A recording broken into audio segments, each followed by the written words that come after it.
Halo guys, ketemu lagi. Assalamualaikum warahmatullahi wabarakatuh. Ya kenapa gue salam, biasanya enggak ya di konten sebelumnya. Ya karena memang kembali ke roots. Ini untuk tugas kuliah gitu ya. Jadi gue dikasih tugas oleh bapak dosen untuk membuat video kayak gini lah dalam mata kuliah filsafat Al-Quran. Ya walaupun gue nggak terlalu paham, nggak terlalu rinci belajar tentang falsafah Al-Quran seperti yang dosen gue terangin, tapi ya dikit-dikit ada lah. Kayak misalnya makna dari falsafah itu apa sih? Nah, menurut dosen gue yang gue tangkap ya, falsafah Al-Quran itu tidak terlepas dari ya filsafat gitu loh.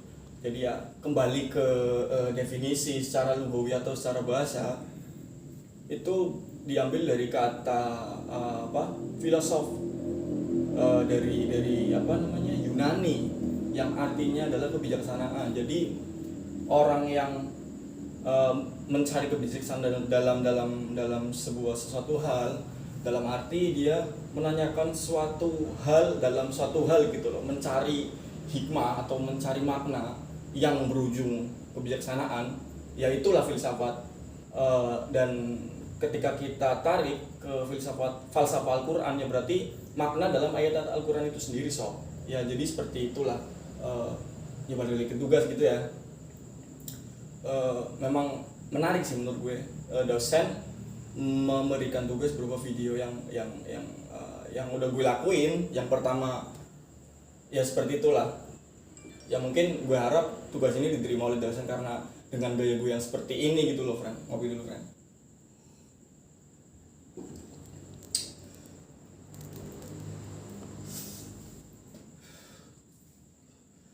Jadi kali ini Pak Ulfi ya, Pak Ulfi Putrasani itu memberikan tugas untuk membuat video falsafah Al-Quran, tapi beliau itu memberikan beberapa tema gitu loh.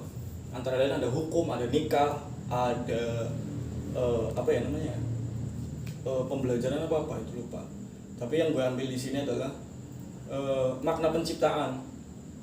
Makna penciptaan ini gue udah beberapa ngambil dari artikel dan PDF gitulah, dari jurnal, dari skripsi di jurnal online gitulah. Jadi yang membuat gue tertarik pada filsafat Al-Quran ini, salah satu temanya adalah penciptaan gitulah. Ya akan gue bacakan ulang, ya mungkin akan gue tanggepin untuk tujuan membuat video ini dan untuk tugas ya. Tapi ini menarik sekali, friend. Jadi menurut pandangan Al-Quran, penciptaan alam semesta dapat dilihat pada surat Al-Anbiya ayat 30, yang artinya, dan apakah orang-orang yang kafir tidak mengetahui bahasanya langit dan bumi itu keduanya dahulu adalah satu yang padu, kemudian kami pisahkan antara keduanya, dan dari air kami jadikan segala sesuatu yang hidup, maka mengapakah mereka tidak juga beriman? Jadi poin di sini gue nggak akan membedah secara tafsirnya, tapi akan membedah secara makna atau filosofis itu sendiri. Jadi tujuan penciptaan yang pertama, adanya segala sesuatu yang di bumi ini hidup karena air gitu. Jadi iya, air sebagai elemen penting. Balik lagi ke surat Al-Anbiya ayat 30 itu. Jadi Allah menurunkan air untuk menghidupi bumi karena yang pernah gue pelajarin dulu itu, sebelum Nabi Adam diciptakan, bumi itu hancur lah, dalam tanda kutip ya, hancur. Mungkin bahasanya bumi pernah mati gitu. Bumi pernah mati beserta isinya ya. Bumi pernah mati, lalu diturunkanlah air itu untuk menghidupkan bumi kembali sehingga tanaman-tanaman bisa berkembang biak, hewan-hewan mungkin yang tersisa bisa hidup lagi gitu loh. Itu sebelum Nabi Adam diturunkan di bumi. Jadi maknanya adalah ya air itu sendiri penting, mungkin salah satu, bahkan satu hal yang paling penting, paling vital di bumi ini, friend. Ya menurut gue sih, orang nggak bisa nggak makan, tapi orang nggak bisa nggak minum, bahasanya gitu loh, bahasa kasarnya. Terus lanjut, ini masih lanjut nih. Ini ayat selanjutnya. Dan kami turunkan air dari langit menurut suatu ukuran, lalu kami jadikan air itu menetap di bumi, dan sesungguhnya kami benar-benar kuasa menghilangkannya. Dan dari air kami jadikan segala sesuatu yang hidup, maka mengapakah mereka tidak juga beriman? Maka kami tumbuhkan dengan air itu berjenis-jenis tumbuhan dan bermacam-macam, dan Allah menciptakan semua jenis hewan dari air. Tuh. Ya balik lagi ke tadi, air itu sebagai sumber penghidupan. Nah, ketika itu bumi sudah siap dihuni, mungkin strateginya seperti itu ya. Karena gue belum terlalu memahami tentang tafsir itu sendiri, walaupun gue masih tafsir, tapi ilmu gue belum nyampe ke situ. Tapi setelah bumi itu dihidupkan kembali, maka diturunkanlah Nabi Adam. Dan diciptakannya Nabi Adam itu tidak lain dan tidak bukan untuk menjadi khilafah di bumi. Nah, kalau ditarik secara makna, khilafah itu pemimpinnya, tapi bukan cuma pemimpin, menurut dia pengganti dan pemelihara lah. Jadi dalam penciptaannya Nabi Adam, dalam surat apa gue lupa, malaikat itu berbicara kepada Allah bahwa ya Allah, mengapa kau menciptakan manusia, nanti bakal membuat kekacauan di bumi. Nah, pertanyaannya yang membuat kacau di bumi itu siapa gitu loh. Berarti kan ada sebelum manusia dan Nabi Adam diciptakan, sebelum itu ada makhluk yang sudah ada makhluk yang tinggal di bumi. Tapi berdasarkan percakapan tadi, berdasarkan tuturan dari malaikat, berarti makhluk yang sebelumnya ada di bumi sebelum Nabi Adam itu merusak gitu loh.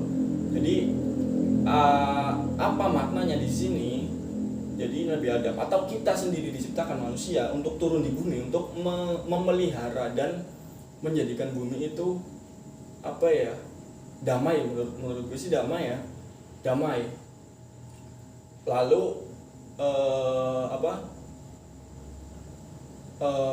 diciptakannya Nabi Adam diturunkan ke bumi itu sehingga menghasilkan keturunan-keturunan yang banyak gitu ya. Tapi yang gue notice menarik di sini loh. Ada yang percaya teori Darwin, teori evolusi dari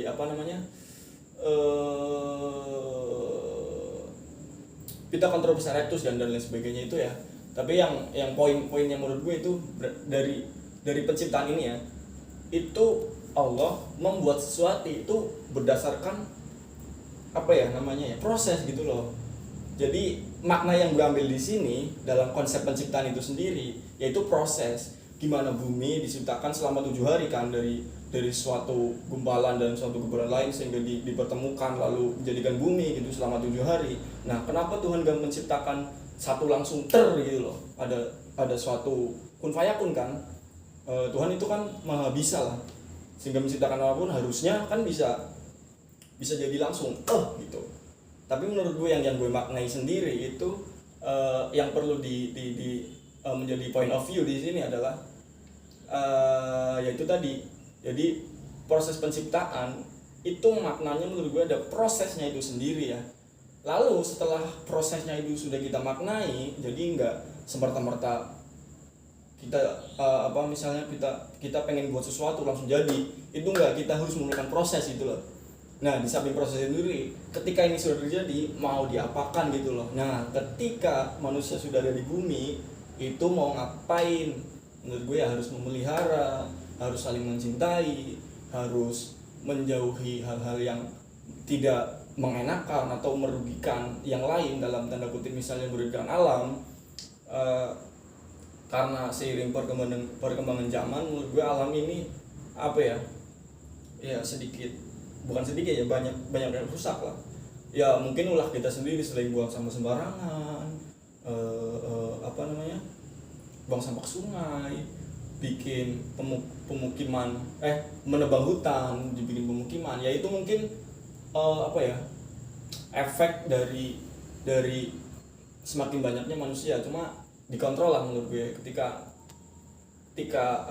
ada lahan kosong, tidak semerta-merta dibuat langsung jadi pemukiman. Lalu fauna dan flora ini mau dibuang kemana gitu loh. Itu kan sebenarnya habitat aslinya mereka. Tapi kok kenapa kita semena-mena merusak gitu loh? Kalau menurut surat Al-Anbiya ayat 30 tadi kan dari air. Nah, ketika hutan-hutan atau tanah-tanah itu ditebang habis, lalu kita mau mendapatkan air dari mana? Contohnya juga di kota ini, di kota Tegal itu apa ya, kita mau minum aja bayar loh, maksudnya kita bikin apa, bayar di PDAM gitu kan. Harusnya dulu nggak ada tuh yang namanya PDAM gitu ya, kita mau minum dari sumur, nggak sesusah ini ya. Karena apa? Karena itu misalnya jalur air mungkin udah ditinggalin gitulah. Jadi menurut gue sih makna dari penciptaan itu sendiri, dari prosesnya, dan bagaimana setelah proses itu jadi, bagaimana kita menjaganya, itu yang perlu dinotis. Ya sekian tugas sembari hobi dari gue. Assalamualaikum warahmatullahi wabarakatuh. Stay healthy, sehat selalu. Bye bye.